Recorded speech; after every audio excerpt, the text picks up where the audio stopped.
Just yesterday, the whole forest was covered in snow, but like most spring snowstorms, today the sun is out and most of it has already begun to melt.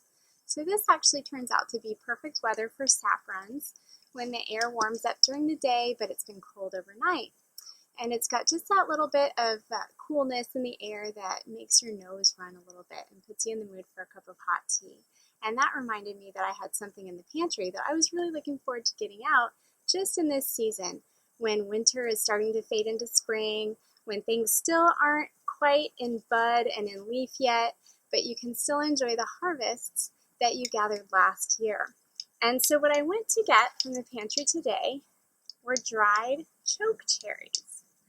And the chokecherry is a wild shrub that grows all over the forests of Maine here, and it puts out these bright red berries. And they're called chokecherries because they are so tart. So if you eat them right off the bush, they completely dry your mouth out right away. And it doesn't seem like anything you ever want to mess with again. But it turns out that the Native Americans have been using them in their diet for a very long time. They're actually really good for you. And if you handle them right, they're really delicious. So the first thing about chokecherries is that you have to wait till they really fully ripen.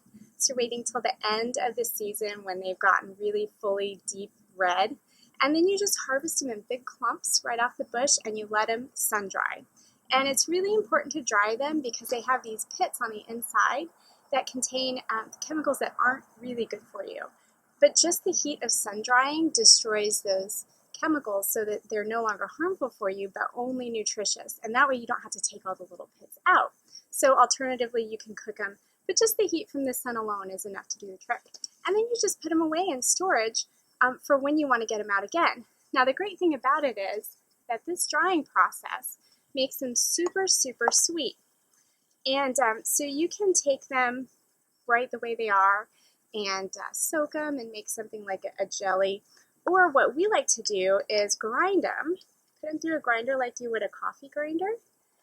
So that's the outside and the inside all together. Just throw the full berry in and grind it.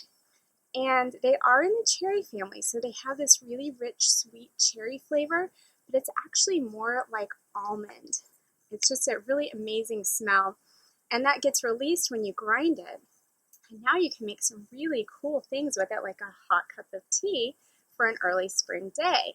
And so it's just as simple as that once it's ground, to just brew it as a cup of tea. And we like to use a little muslin filter. In this particular one, I have lettered with God's Word because I always like to have something to hide in my heart while I'm waiting, especially if you're waiting for your coffee to brew or your tea to steep. So this muslin filter has the verse on it that is Psalm 19:14.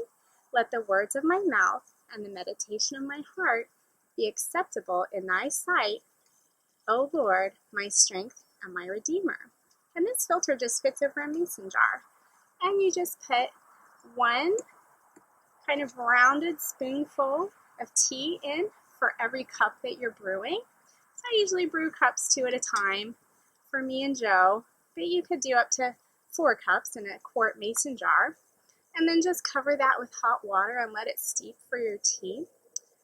Another thing that works really well that we've discovered with chokecherries is to actually brew them more like a latte. And so I'll take some almond milk and heat it up, usually half and half with water because we don't like it quite so strong, and then brew my tea in that. And then it's kind of like a creamy, almondy, frothy hot drink, or just a plain tea with honey. And this is just a great way to take something that God gave us in the fall, put it away in the pantry until you have that end of winter, cool spring days feeling where you want that little bit of extra nutrition. Fruit from off the tree, it's full of vitamins and good things for your immune system. And just be able to grind it up and enjoy the wonderful flavor and aroma that comes from taking a little piece of God's creation and preserving it to use for something good for your whole family.